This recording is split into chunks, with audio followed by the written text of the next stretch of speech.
और अब खबरें तफसील से। तेलंगाना में जुनूब मगरबी मानसून सरगर्म हो गया है, जिसकी वजह से पिछले 2 दिनों से वक्फे से बारिश हो रही है। कल रात शहर हैदराबाद में हुई बारिश की वजह से शहर के बेशतर इलाके झील में तब्दील हो गए थे। अंबरपेट, काचीगुड़ा, गोलनाका, नागोल, हयातनगर, वनस्थलीपुरम में मूसलाधार बारिश हुई।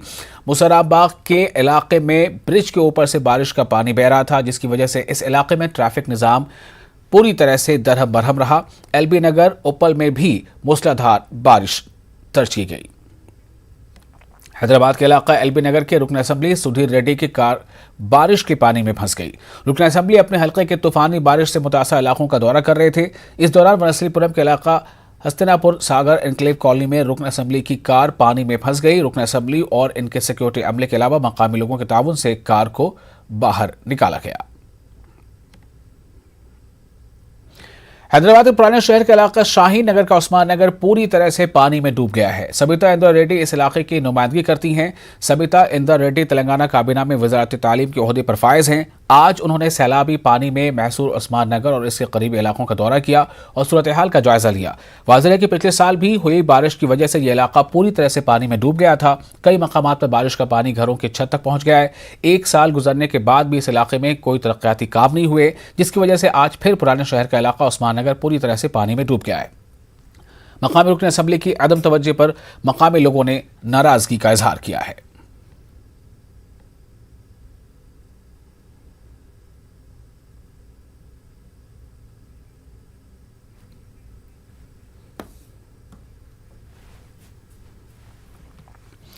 और इस वक्त हमारे साथ फोन लाइन पर मौजूद है डॉक्टर के नागरत्ना, जो साइंटिस्ट है और हेड है महकमे मौसमियात हैदराबाद के। डॉक्टर रत्ना, मेरा सवाल ये है कि पहले तो आप ये बताएं कि बारिश का ये सिलसिला आखिर कब थमेगा?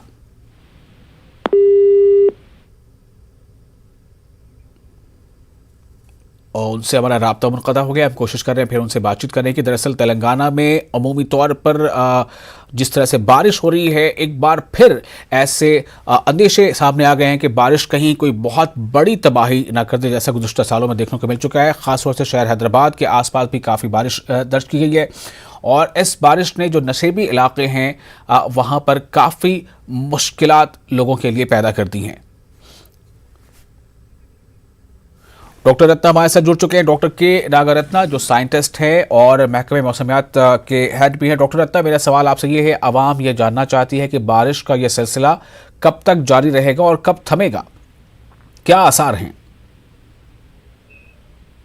असली में जानना है कि अभी ये मानसून ट्रफ जो है नॉर्थ वेस्ट इंडिया से ईस्ट सेंट्रल बे तक पहुंचा है और उसके वजह से जी और एक east west wind shear zone है तेलंगाना के ऊपर 19 डिग्री लैटिट्यूड के पास।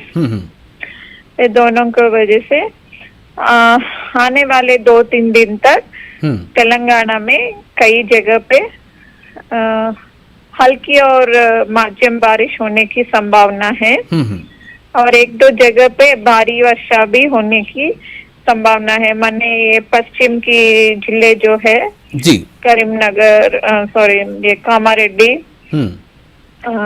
संगारेड्डी, मेदक, निर्मल, निजामाबाद तक जी हाँ, और इसके पास में जो सेंट्रल जिले है उसमें भी भारी वर्षा होने की संभावना है। और कल थोड़ा आगे जाने वाली है सिस्टम जी, तो थोड़ा सा कम होने की चांसेस हैं जी। फिर भी 1-2 जगह पे भारी वर्षा होने की संभावना दिए गए तो हैं। भारी वर्षा जहां हो सकती है वो कौन कौन से इलाके हैं, क्या उसका नाम आप ले सकती हैं?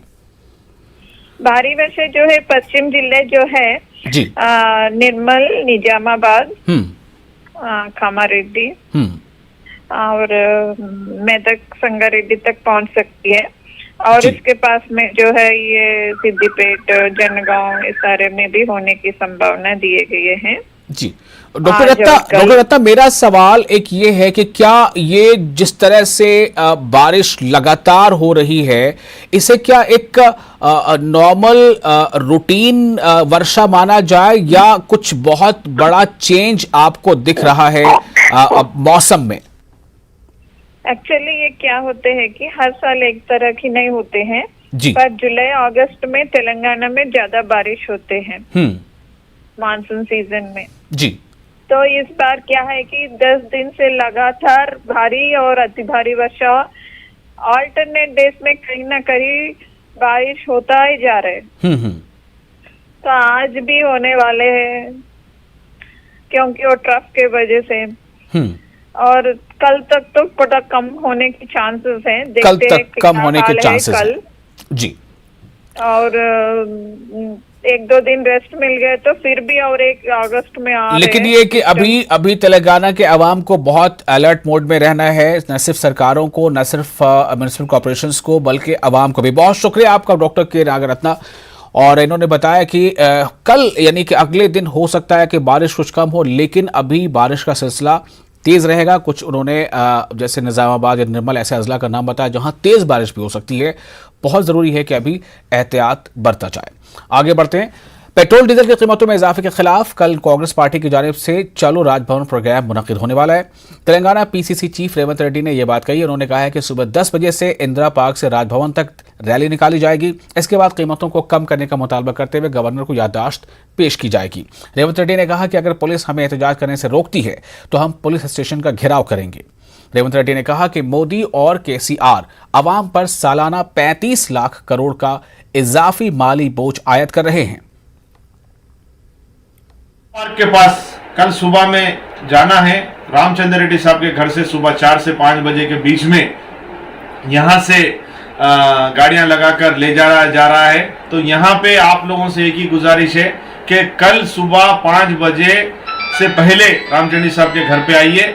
यहां से जो सो इंदिरा पार्क जाकर इंदिरा पार्क से रेवंत रेड्डी साहब के साथ, सभी के साथ राजभवन घेराव है, वो प्रोग्राम को सक्सेस करना बोल के पीसीसी प्रेसिडेंट रेवंत रेड्डी साहब की तरफ से और एआईसीसी की तरफ से जो सो हुकुम है। तो मैं जितने भी कांग्रेस के लीडर से सबसे गुजारिश करना चाहता हूं, ये पब्लिक का इशू है। पब्लिक को सपोर्ट करने के लिए, रेट कम करने के लिए, लोगों को मदद करने के लिए हम सब सामने आएंगे। और आदिलाबाद डिस्ट्रिक्ट के लोग सबसे पहले हर चीज में सामने रहते। तो कल किसी भी तरीके से सुबह में निकलकर प्रोग्राम सक्सेस करेंगे बोल के मैं आपसे गुजारिश करूं। हेल्पिंग हैंड फाउंडेशन की जानिब से हैदराबाद के मशहूर मंदिर चिलकुर बालाजी के स्टाफ को कोरोना का वैक्सीन दिया गया। हेल्पिंग हैंड के 50 से ज्यादा नर्सेज और स्टाफ ने मंदिर के तमाम पुजारियों और दीगर स्टाफ को वैक्सीन दिया। चिलकुर बालाजी मंदिर के सदर पुजारी CS रंगाराजन ने हेल्पिंग हैंड फाउंडेशन का शुक्रिया अदा किया। उन्होंने दीगर तमाम मजहबी मकामात पर खिदमत अंजाम देने वालों से भी वैक्सीन लेने की अपील की है। Temple, the staff and those people who are serving in the temple have been vaccinated with Covishield with the Helping Hand Foundation's divine help, I would say, because the vaccination of the temple staff is very, very important. I request all the religious institutions, temples, masjids and the churches to come forward and vaccinate their staff so that the full vaccination drive is successful. And I would like to again and again thank Helping Hand Foundation. और तेलंगाना में corona virus के cases फिर से अब sir उठा रहे हैं। कल रियासत भर में रिकवरी रेट से ज्यादा नए केसेस दर्ज हुए हैं। पिछले 24 घंटों में रियासत भर में 1,15,000 से ज्यादा अफराद का कोरोना टेस्ट किया गया, जिसमें से 749 अफराद कोरोना से मुतासर पाए गए। महकमे सेहत की रिपोर्ट के मुताबिक खम्मम में सबसे ज्यादा 96 नए केसेस दर्ज हुए हैं। इसी तरह ग्रेटर हैदराबाद के हुदूद में 72 और जिला नारायणपेट में एक भी केस दर्ज नहीं हुआ। कल रियासत में कोरोना से 5 मरीजों की मौत वाक़ा हुई। कोरोना वबा के दौरान बाहमी इमदाद और निसार का